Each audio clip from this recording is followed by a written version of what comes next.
Hello friends, कसे आहात? तर आज आपण बनवणार आहोत आपल्या उरलेल्या चपात्यापासून बनणारा उपमा, किंवा तुम्ही याला तुकडे पण म्हणू शकता. बघा किती छान दिसत आहेत आणि हो, खायला पण एकदम चविष्ट आणि एकदम असे पौष्टिक लागतात. तर तुम्ही याला एकदा नक्कीच ट्राय करून बघा. आपल्या चपात्या उरलेल्या होत्या, त्यामुळे मी त्याला मस्त असं मिक्सरला लावून घेतलं आणि बारीक केलं. एकदम छान असं बारीक करून घेतलेलं आहे. तर तुम्ही इथे नक्कीच ट्राय करा एकदा. आणि हो, आपल्या उरलेल्या चपात्या पण खराब नाही होणार आणि आपण फेकून पण नाही देणार. त्यामुळे हे आपण करू शकतो. एकदम छान असं आपल्याला सकाळचा नाश्ता पण भेटेल आणि आपण विचार पण करणार नाही की काय करू आज नाश्त्याला. हे एकदम सोपं आणि सरळ आहे. आपल्या उरलेल्या चपात्या असतील तर आपण लगेच करू शकतो. तर मी इथे घेतलेला आहे कांदा, टोमॅटो, कोथिंबीर आणि शेंगदाणे घेतलेले आहेत थोडे. त्याला भाजत आहे. त्याला आपल्याला भाजून घ्यायचं आहे. आणि हो, कांदे 2-3 घेतलेले आहेत, कारण की कांदे जेवढे जास्त असेल तेवढं छान लागतो हा उपमा. एकदम असे लालसर होईपर्यंत भाजू द्यायचे आपल्याला शेंगदाणे. बघा मी ते भाजत आहे. असे मस्त भाजून घ्यायचे आहेत. एकदम छान असे. एकदम छान लागतो हा उपमा. तुम्ही एकदा नक्कीच ट्राय करून बघा. खूप छान लागतो. बघा किती छान भाजलेले आहेत. त्याला आपण आता काढून घेणार आहोत. आणि काढून घेतलं की लगेच त्यामध्ये आपल्याला तेल घालायचं आहे.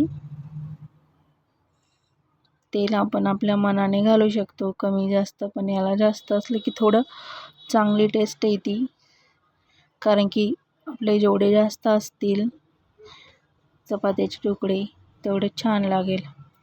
तर नंतर त्यामध्ये थोडंसं कढीपत्ता, जिरं, मोहरी घालायची आणि आपला कांदा घालायचा चिरलेला. तर मी इथे 2-3 कांदे चिरलेले आहेत, कारण की यामध्ये कांदा जेवढा असेल तेवढं खूप भारी लागतो हा. तुम्ही एकदा नक्कीच ट्राय करून बघा, किती छान लागतो. तर बघा इथे मस्त असं फ्राय होत आहे आपला कांदा. एकदम छान असा लालसर होऊ द्यायचा कांदा. आणि नंतर त्यामध्ये आपण चिरलेली मिरची घालायची. मिरची पण तशीच आपल्याला फ्राय करून घ्यायची आहे. नंतर त्यामध्ये टोमॅटो घालायचा. टोमॅटो घातला की आपल्याला त्याला थोडा वेळ फ्राय होऊ द्यायचं, कारण की टोमॅटोला थोडा वेळ लागते फ्राय झालं की मऊसूत व्हायला. तर तुम्ही एकदा नक्की ट्राय करून बघा. आणि टोमॅटो थोडं मऊसूत होऊ द्यायचं, कारण की आपल्याला जास्त वेळ शिजू द्यावं लागत नाही. मग नंतर हळद घालायची थोडीशी. हळद घातली की थोडं मीठ घालायचं आपल्या चवीनुसार. नंतर आपण भाजलेले शेंगदाणे त्याला थोडंसं त्याचे टपर काढून घ्यायचे. तसं काही नाही घालू पण शकता तुम्ही, मिक्सरमधून पण काढू शकता, पण ते जास्त बारीक होईल मिक्सरमध्ये काढलं तर. असं थोडे थोडे हाताने घासले तरी पण छान लागतात. आणि हो, नंतर आपल्याला त्याला मिक्स करून घ्यायचं आहे. एकदम छान लागतो. तुम्ही एकदा नक्की ट्राय करून बघा. बघा किती छान दिसत आहे आपला उपमा. तर मी इथे मस्त असा घेतलेला आहे मिक्स करून.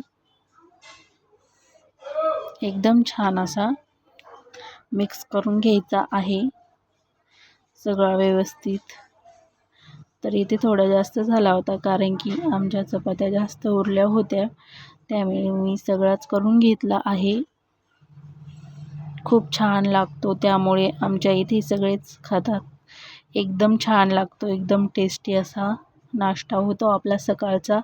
आणि आपल्याला टेन्शन पण राहत नाही की आपण नाश्त्याला काय करणार आहोत.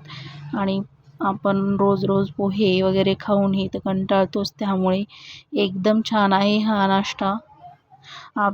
आपण केलेल्या उरलेल्या चपात्या पण आपल्याला वाया जात नाहीत आणि आपल्याला नाश्ता पण भेटतो. तुम्ही एकदा नक्कीच ट्राय करा.